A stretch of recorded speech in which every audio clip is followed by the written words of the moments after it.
Here with us to sort of handicap where we stand right now in this market cycle, Diversified Private Wealth Advisors President and CIO, Dominick Tavella. Dominick, you know, good morning. We are, what, about 85% through the earnings process here. 8 out of 10 companies beating on revenues and earnings, I think, for the most part. We're up considerably where we were year over year, 25, 26% over what we were last year. Most thought it would be 19 or 20%. What's going on? We've had a terrific earnings season, honestly expected. So it's not, the markets haven't reacted as positively as we had hoped, but it was expected. The tax cut really has dropped down to the bottom line. Corporate profits, the first quarter, second quarter, plus 20, 25%. Anticipating that same kind of momentum going into the third quarter. So really sound footing. Earnings have been really solid. So what stumbled them? Well, look, the way I describe the clients is think about a 5-category hurricane in the middle of the Atlantic, and it's heading our way, squiggly line, maybe not heading our way off to the sunset. It depends. So we have a lot of stuff on our plate. There's certainly Turkey, what's going on with China, Canada, all the tariffs, the ECB. So there's a lot of stuff out there, and home, we're really solid. Consumers really, really solid. But there's a lot of stuff storms out there. We just hope they miss us. That's kind of what you were getting into the other day, this idea that the underpinnings look good, right? Mm-hmm. Yeah, and I think the problem is the companies that missed top and bottom line, their stocks got hit significantly. So that's what took down some of the positives that you got of the good stocks. When you talk about retail, though, one of the big issues there was that you're seeing companies like Home Depot, Macy's, and probably Walmart, we'll hear today in a moment, is they're spending to build out their online businesses. Mm-hmm. And the investors are they don't like investments, even though it's better for the future.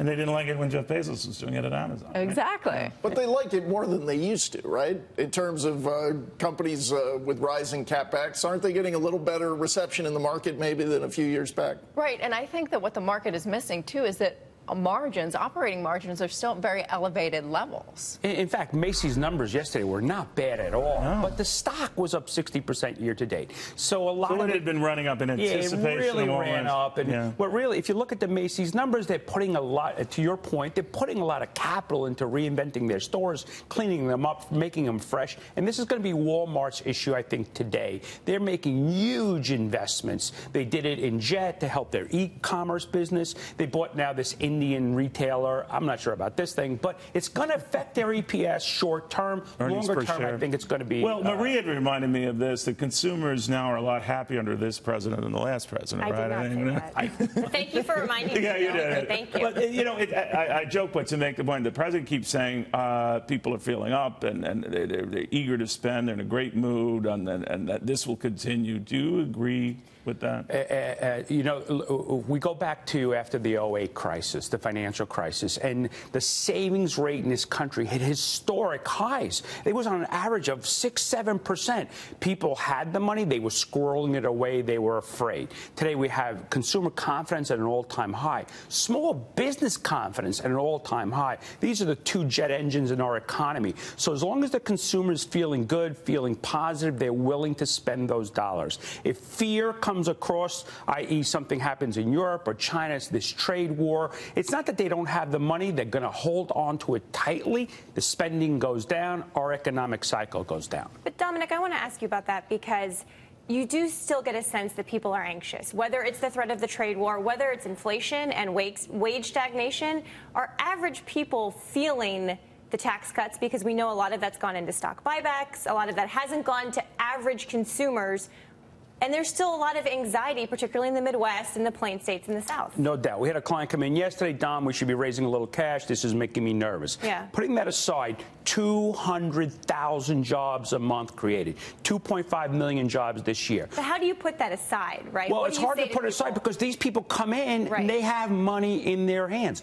I think the press missed it, 600,000 people re-entered the jobs. By the way, as you're talking, I'm doing a brilliant thought here, but Walmart earnings are out $1.29 a share versus $1.22. Furthermore, the Dow is surging on this even more than we were up before, and Walmart shares are up right now about 7.5% to your theme. But go ahead. I'm sorry. Terrific. They were expecting $1.22, so that beat it handily. So back to, we had 600,000 people re-enter the workforce, people that the government didn't even count. They didn't even think they lived and existed. They have jobs, they have money. Those people will go out to restaurants, they're going to shop for clothing, they're going to buy cars. So as long as nothing comes along, no big storm comes along to frighten them, they will continue to spend. You were talking earlier about this big hurricane out in the Atlantic, people kind of watching it, wondering if it's going to come ashore. Let's say the president said tomorrow, we're keeping NAFTA, it's all resolved, and I've worked out a deal with the Chinese, it's going to be beautiful.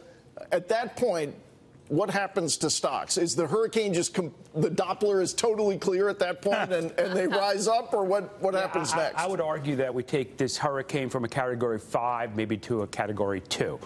Turkey does, how does what's going on there politically and economically, how does that really affect us? And the average person goes, well, I don't even know, I can't even find them on a map. The reality is a lot of their debt is held by European banks. Spanish banks, top of the list, French banks, Italian banks, Japanese banks, U.S. banks. If something really went downhill there, the investors in those banks are slated to lose a lot of money. But it's always something you don't see, right? That's the one we worry about, right? No one predicted the financial crisis in 08. We might have a little... Well, but to be fair, there were a lot of people... Most people. But remember, I think I had you on the show. At that time, worried about the no-doc mortgages and all of that stuff, and that, home prices and values of entities, people buying property sight unseen, in Florida and elsewhere. So there were signs. But are there any signs like that you see for this market? A lot of people talk about a bubble in the bond market, a bubble interest rates. What do you make of that? So the potential of this cascading effect, Europe is still there. I think the ECB will step up to European the plate. Central Bank. Right. European Central Bank will step up to the plate the way they did with Greece and calm the waters, right?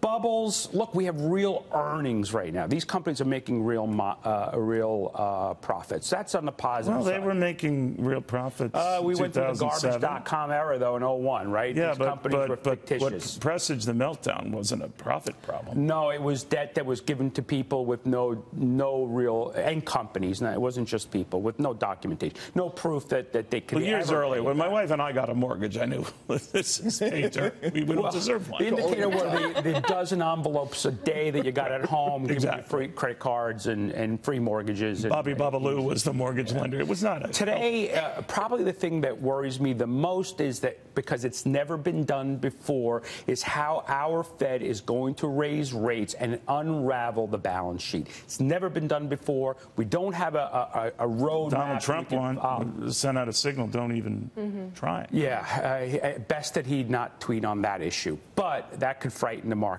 But I think they've got this, they've really telegraphing to the markets what they want to do. So you don't see anything, I keep jumping, I apologize. Please. But you don't see anything disrupting this for the time being?